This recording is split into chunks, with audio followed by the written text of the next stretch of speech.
J'imagine qu'il y a une traduction simultanée qui se fait. Voilà. Est-ce que les interprètes ont pu prendre place en cabine? Bien. Monsieur le Président, je suis ravi de vous accueillir à Paris pour votre première visite en France. Après un sommet de l'Organisation internationale de la francophonie au cours duquel vous avez démontré tout l'engagement du Vietnam. Ça fonctionne? Vous avez bien l'interprétation? Parfait. La langue française, dont nous allons encore soutenir la diffusion avec un accord signé par notre ministre de l'Éducation dans quelques instants, est aussi l'héritage d'une histoire dont nous sommes parvenus à surmonter les moments les plus douloureux. Je le dis avec beaucoup de gratitude car vous nous avez tendu la main en invitant aux commémorations du 70e anniversaire de Dien Bien Phu en mai dernier, notre ministre des Armées, ainsi que plusieurs anciens combattants qui ont mené pour la France une guerre méconnue. Et je vous remercie, et à travers vous, le peuple vietnamien, pour cette volonté de ne rien oublier de notre passé commun, ce courage de réconcilier les mémoires et cette détermination à se tourner vers l'avenir.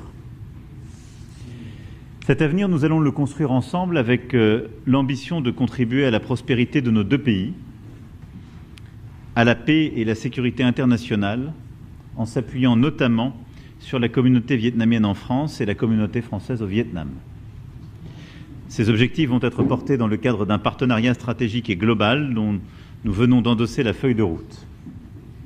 Sans revenir sur l'ensemble des projets, je souhaiterais mettre en lumière trois piliers de celle-ci. Tout d'abord, au moment où les crises internationales provoquent ou accélèrent la fragmentation du monde, nos deux pays suivent la même boussole, le droit international.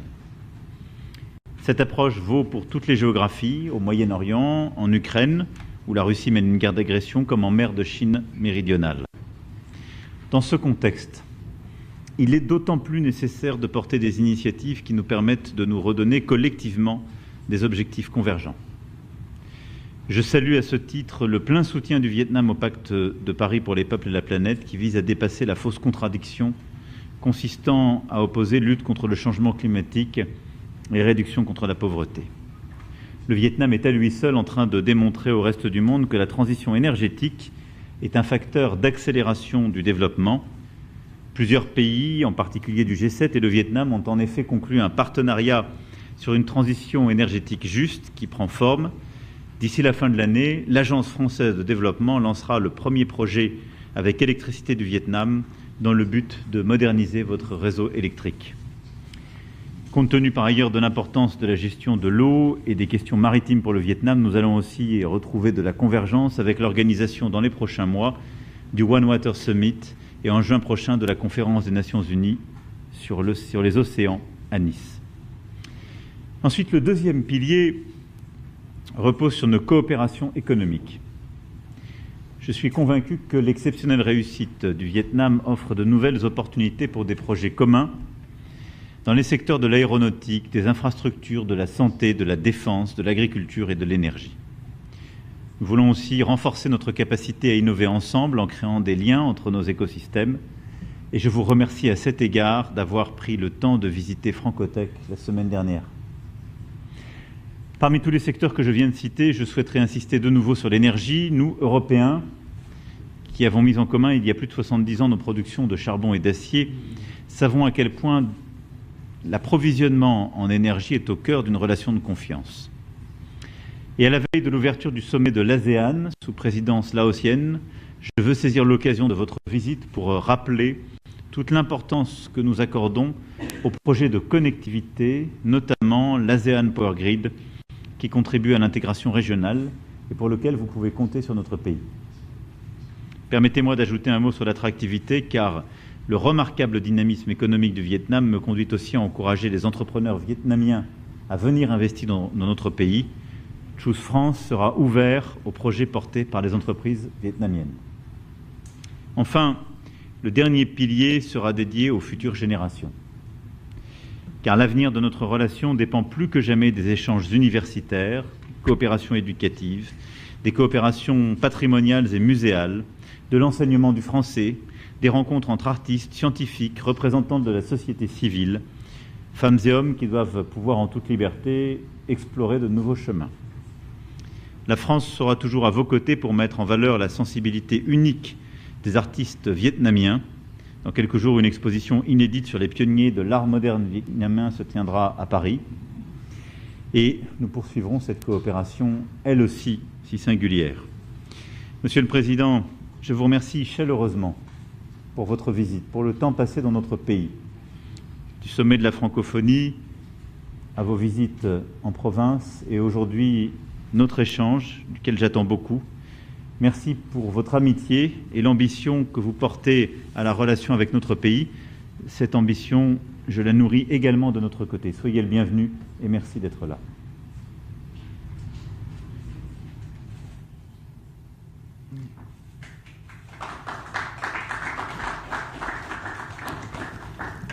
Thưa ngài Tổng thống, thưa các quý vị, tôi chân thành cảm ơn những đánh giá tốt đẹp của ngài Tổng thống.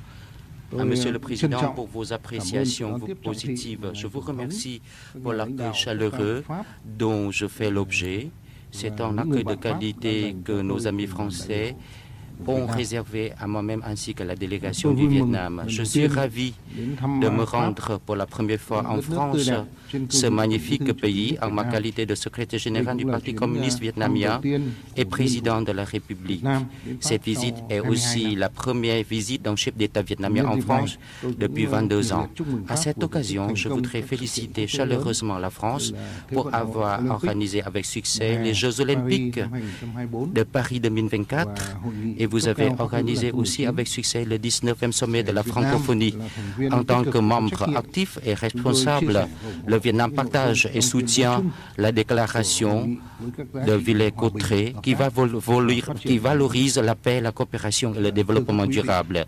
Mesdames et messieurs, après plus de 50 ans d'établissement des relations diplomatiques et après 10 ans de partenariat stratégique, les relations franco-vietnamiennes ont connu des progrès importants dans plusieurs domaines. La France occupe toujours une place de choix dans la politique étrangère du Vietnam. Elle joue un rôle important au sein de la francophonie et sur l'arène internationale.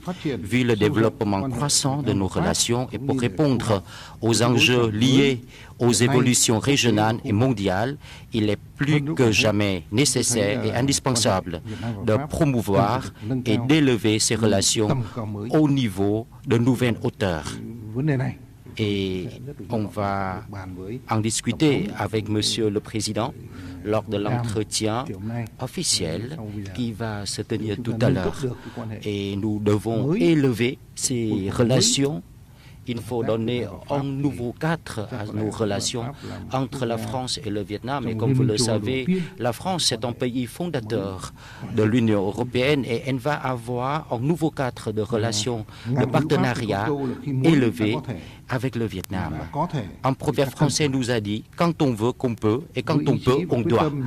Fin de citation. Animé par cet esprit, nous voulons donc, lors de l'entretien avec vous, on va engager des réflexions sur les solutions dans les 5 domaines stratégiques afin d'élever notre partenariat France-Vietnam à de nouvelles hauteurs. Donc, on va en discuter. Premièrement, il s'agit d'approfondir la coopération politique sur le plan bilatéral et international face aux défis internationaux. Le Vietnam est prêt à coordonner étroitement avec la France pour bâtir une nouvelle ère des relations bilatérales en renforçant des échanges et des contacts à tous les niveaux, y compris au niveau des partis politiques, des gouvernements, des parlements, et on va étendre également nos mécanismes de coopération bilatérale. Le Vietnam est préoccupé devant les escalades en Ukraine en mer de l'Est et au Proche-Orient. Nous sommes prêts à travailler avec vous, avec la France, pour apporter nos efforts afin de rechercher des solutions de paix pour des crises subventionnées à l'échelle régionale et internationale. Deuxièmement, nous devons renforcer la confiance politique entre nos deux pays par la promotion de la coopération en matière de défense et de sécurité. Troisièmement, il nous revient d'intensifier nos relations de partenariat économique dans le domaine de l'innovation. Quatrièmement, on va promouvoir notre coopération dans le domaine de développement durable et dans le domaine de la protection de l'environnement. Cinquièmement, on va continuer à promouvoir nos échanges humains qui constituent le socle de notre relation bilatérale et ça va contribuer à renforcer la solidarité et la compréhension mutuelle. Mesdames et messieurs, je suis convaincu qu'avec la ferme détermination de nos dirigeants et nous avons plus de 300 000 Vietnamiens de France, ce sont des Français d'origine vietnamienne, je suis persuadé que les relations entre la France et le Vietnam seront appelées à se développer davantage. La France va avoir une place plus importante dans l'ère de développement et dans l'ère d'ascension du Vietnam. Je vous remercie de votre aimable attention.